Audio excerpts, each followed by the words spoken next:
सातवीं कक्षा के सभी विद्यार्थियों का भूगोल की इस कक्षा में स्वागत है।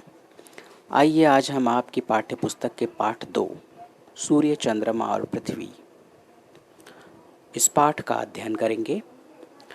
तो सबसे पहले चलते हैं टॉपिक चंद्रमा की गतियों के बारे में। पृथ्वी की तरह चंद्रमा की भी अक्षीय और कक्षीय गतियां हैं। इसका अर्थ क्या हुआ? जिस प्रकार से पृथ्वी अपने अक्ष पर स्वतः अपने चारों ओर चक्कर लगाती है और साथ में सूर्य की भी परिक्रमा करती है, उसी प्रकार से चंद्रमा भी अपने अक्ष पर स्वतः चक्कर लगाने के साथ साथ पृथ्वी की भी परिक्रमा करता रहता है। इसे ही कहते हैं अक्षीय और कक्षीय गतियाँ। तो ये दोनों गतियाँ पृथ्वी और चंद्रमा दोनों में ही पाई जाती हैं। चंद्रमा अपने चारों ओर घूमते हुए पृथ्वी के चारों ओर परिक्रमण करता है और पृथ्वी सूर्य की परिक्रमा करती है। इस प्रकार यद्यपि चंद्रमा सूर्य के चारों ओर स्वतंत्रता पूर्वक घूमता नहीं है, फिर भी वह सूर्य के चारों ओर अप्रत्यक्ष रूप से परिक्रमा करता रहता है। इसका अर्थ ये हुआ कि चंद्रमा तो पृथ्वी के चारों ओर चक्कर लगाता है, लेकिन वह सूर्य की भी परिक्रमा करता है। आइए इस बात को ऐसे समझते हैं। चूंकि पृथ्वी अपने अक्ष पर घूमने के साथ साथ सूर्य की भी परिक्रमा करती रहती है, और चंद्रमा की बात करें तो चंद्रमा अपने अक्ष पर घूमने के साथ साथ पृथ्वी की परिक्रमा करता रहता है। अब चंद्रमा पृथ्वी की परिक्रमा करते रहता है और पृथ्वी सूर्य की परिक्रमा करती रहती है। तो इस प्रकार देखें तो चंद्रमा अप्रत्यक्ष रूप से सूर्य की भी परिक्रमा करता रहता है। अब सवाल ये पैदा होता है, यहाँ पर लिखा हुआ है कि चंद्रमा की परिभ्रमण और परिक्रमण गति की कालावधि एक जैसी होती है, अतः हमें चंद्रमा का एक ही पक्ष लगातार दिखाई देता है। हम जब भी पृथ्वी से देखते हैं तो चंद्रमा का हमें केवल एक ही भाग दिखाई देता है, दूसरा भाग हम कभी देख नहीं पाते। इसका कारण ये है कि चंद्रमा जितने समय में अपने अक्ष पर अपनी एक परिक्रमा पूरी कर लेता है, ठीक उतने ही समय में, लगभग उतना ही समय उसे पृथ्वी की एक परिक्रमा पूरी करने में भी लगता है। यही वजह है कि पृथ्वी से देखने पर हमें चंद्रमा का केवल एक ही भाग दिखाई देता है, दूसरा डार्क सरफेस तो हम कभी देख ही नहीं पाते। हमारे चंद्रयान 2 ने, जिसका आपने अभी कुछ समय पहले देखा था, उसका प्रयास असफल रहा, दुर्भाग्य था चंद्रयान 2 का। उसने चंद्रमा के उसी भाग पर उतरने की कोशिश की थी जहां आज तक कोई नहीं पहुंचा, जिसे हम आज तक नहीं देख पाए। तो ये था जो है चंद्रमा की गतियों के बारे में। आइए हम थोड़ा सा चंद्रमा की उपभू और अपभू स्थितियों के बारे में बात करते हैं। तो यहाँ पर आप देख सकते हैं कि जिस प्रकार से पृथ्वी अपने परिभ्रमण कक्षा में सूर्य के चारों ओर ठीक वृत्ताकार मार्ग में परिक्रमा नहीं करती है, उसका जो परिभ्रमण मार्ग है वो लंब वृत्ताकार है, यानी एलिप्टिकल मार्ग है, यानी कि वो सर्वत्र एक जैसा नहीं है। ठीक वैसे ही चंद्रमा की भी जो परिक्रमा कक्षा है वो भी एक जैसी नहीं है। आप यहाँ देख सकते हैं इस चित्र में, ये जो है चंद्रमा का परिक्रमा मार्ग है।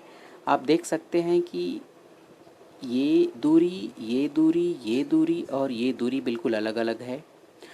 ये चंद्रमा का अर्धवृत्ताकार परिक्रमा मार्ग है, और जब इसे हम ध्यान से देखते हैं तो चंद्रमा और पृथ्वी के बीच की दूरी सर्वत्र एक जैसी नहीं है। यह एक जगह, यानी कि ये आप देख रहे हैं, यहाँ पर चंद्रमा पृथ्वी से अधिकतम दूरी पर है। ये दूरी लगभग 4,07,000 किलोमीटर है।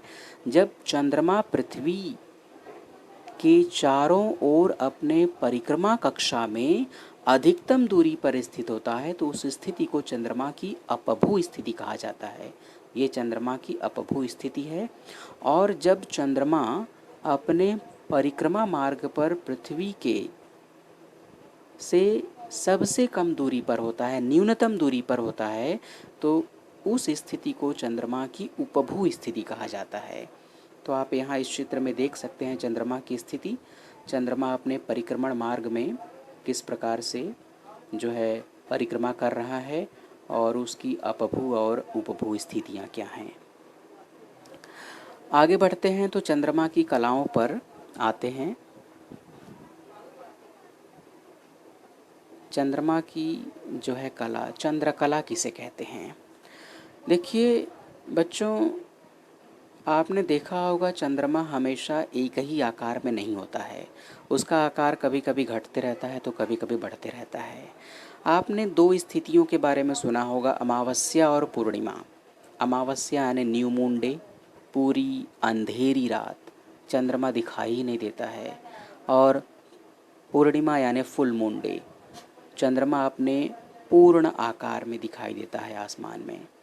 तो ये जो अमावस्या से लेकर के पूर्णिमा के आने तक चंद्रमा का आकार धीरे धीरे जो है बढ़ते जाता है। और इसके विपरीत पूर्णिमा से अमावस्या की अवधि के बीच चंद्रमा का आकार धीरे धीरे छोटा होता जाता है, घटता जाता है। जबकि अमावस्या से पूर्णिमा आने तक चंद्रमा का आकार धीरे धीरे बढ़ते जाता है। तो ये जो आकार का घटना और बढ़ना होता है, इसे ही चंद्रमा की कलाएं कहते हैं।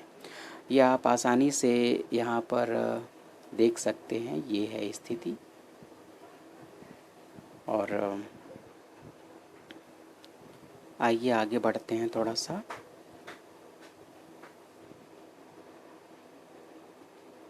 यहाँ पर आते हैं। हम पृथ्वी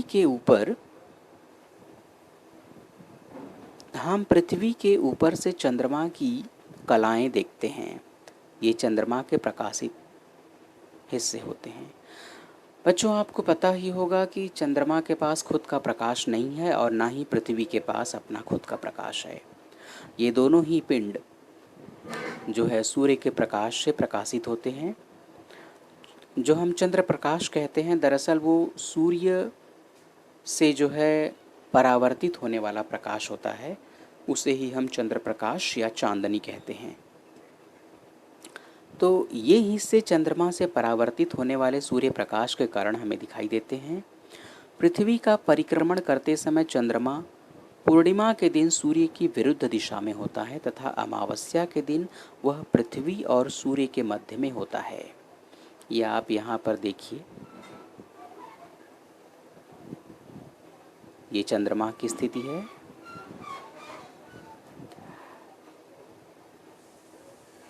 ये चंद्रमा की स्थिति है, ये सूर्य है और ये पृथ्वी है।